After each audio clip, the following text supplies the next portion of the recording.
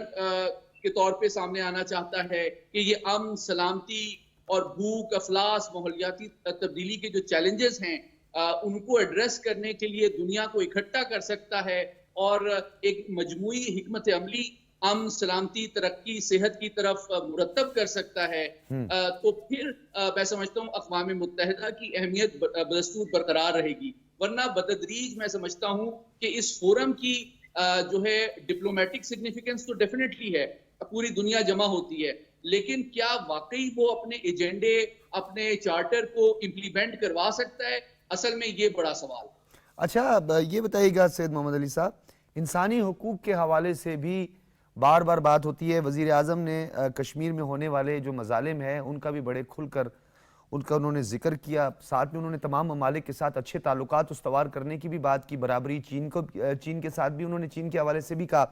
لیکن جو سب سے اہم نقطہ ہے جو اقوام متحدہ کی کریڈیبلٹی کے حوالے سے آپ نے سوال اٹھایا ہے، تو اقوام متحدہ کی کریڈیبلٹی تو یہاں پر اس کی نفی ہوتی ہے کہ لیگ آف نیشن کے بعد اقوام متحدہ اس کی 3 سال بعد جو سب سے اہم انسانی حقوق کونسل بنائی گئی تھی اس کے 30 آرٹیکلز کی مکمل وائلیشن بھارت اس وقت کر رہا ہے، پھر بھی اس کو ایک سیکولر اسٹیٹ اور وہاں پر جو ہے اس کے ساتھ دفاعی تعلقات اور اس کو ایک تھانے دار بنانے کی جو کوششیں ہو رہی ہیں، آپ کو نہیں لگتا کہ یہ دوہرا معیار جو ہے یہ سب سے بڑا مسئلہ ہے؟ جی بالکل، اور یہ دوہرا معیار ایک بدقسمتی سے تقریباً یعنی کہ 78 سال ہو گئے ہیں اقوام متحدہ کو معرض وجود میں آئے ہوئے، ایک تاریخی سبق اور تاریخی حقیقت ہے۔ تو میں یہی بات کو دوبارہ اس کا اعادہ کروں گا کہ عبوری وزیر اعظم مجھے یقین ہے کہ وہ عالمی برادری اور خصوصاً اقوام متحدہ کو بھی یاد دہانی کرائیں گے کہ اس کی 1 درجن سے زیادہ جو قراردادیں ہیں سیکیورٹی کاؤنسل کی کشمیر کے حوالے سے اور دیگر معاملات میں، اگر وہ ان کو امپلیمنٹ کرانے میں ایک کلیدی کردار ادا نہیں کرتا، اور جو بڑی طاقتیں ہیں، مجھے یہ کہنے دیجئے، جو بڑی طاقتیں ہیں وہ اس فورم کو اپنے ایکسپلوئٹیشن اور ڈومیننس کو لیجیٹیمائز اور جسٹیفائی کرنے کے لیے صرف استعمال کریں گی، بجائے کہ وہ دنیا میں امن، خوشحالی، سلامتی اور ترقی میں حصہ دار بنائیں، تو میں سمجھتا ہوں کہ جو تیسری دنیا کی توقعات ہیں وہ بتدریج اقوام متحدہ سے نہ صرف کم ہوں گی بلکہ یہ فورم بتدریج شاید اپنا اثر بھی کھونے لگے۔ اس لیے اقوام متحدہ کے اوپر یہ خود ذمہ داری عائد ہوتی ہے کہ وہ جو ڈیولپنگ ورلڈ ہے، جو کہ ترقی پذیر دنیا ہے اور جو ترقی یافتہ اور بڑی طاقتیں ہیں، ان کے درمیان جو وسائل کا تناسب ہے، ان کی ڈسٹریبیوشن ہے، اپرچونٹیز کا معاملہ ہے، ریسورسز کی ڈسٹریبیوشن ہے، مالی معاملات ہیں،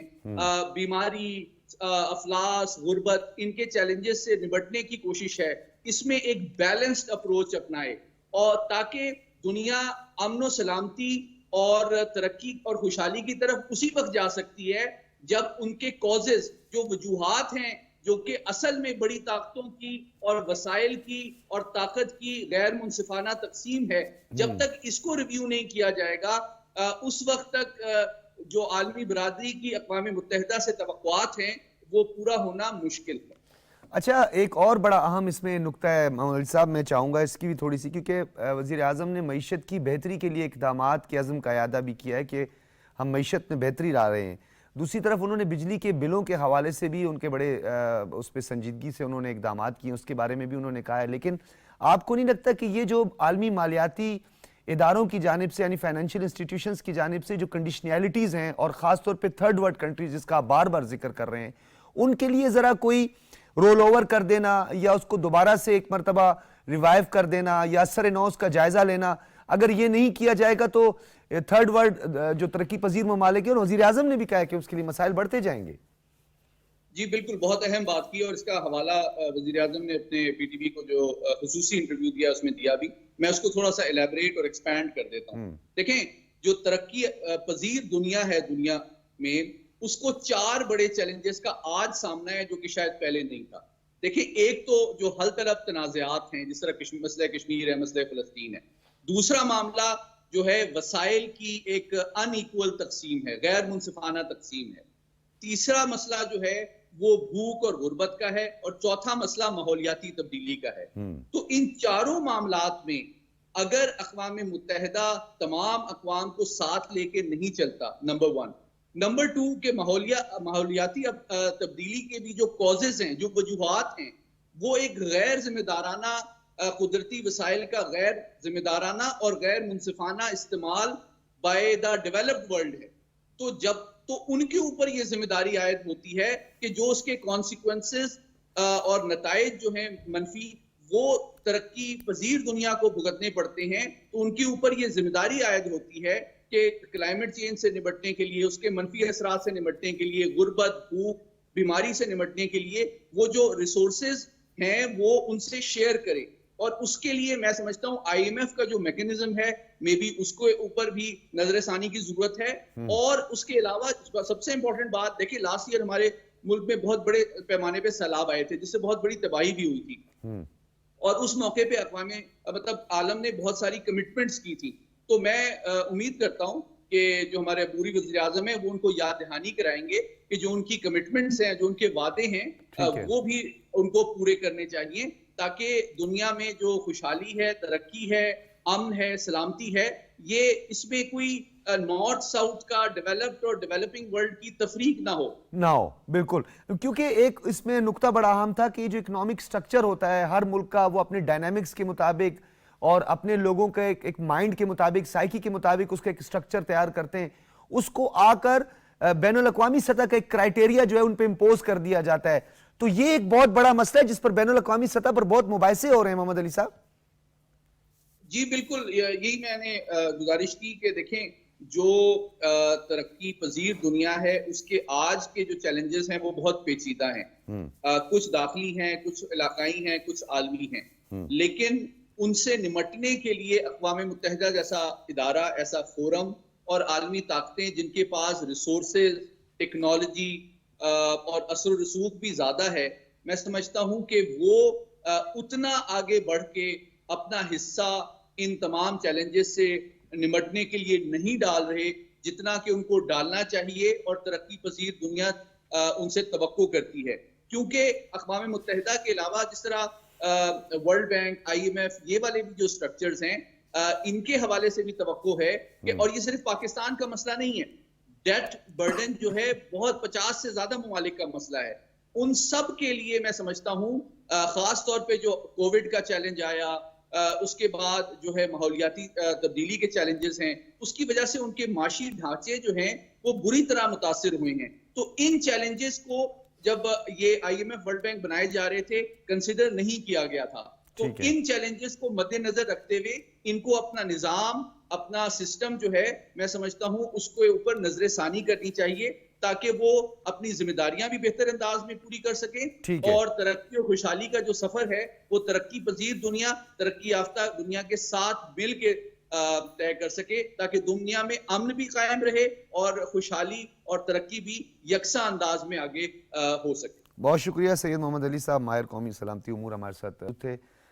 وزیر اعظم کے اس خصوصی انٹرویو کے جو اقتباسات تھے اس پر تفصیلی آپ کا جو تجزیہ ہے وہ بہت اہمیت کا حامل ہے، اور آپ کا بھی شکریہ ادا کرتے ہیں شرائی صاحب، آپ تشریف لائے اسٹوڈیوز. ناظرین، آپ نے گفتگو سنی، فیڈ بیک ضرور دیجیے گا. اجازت دیجیے، اللہ حافظ.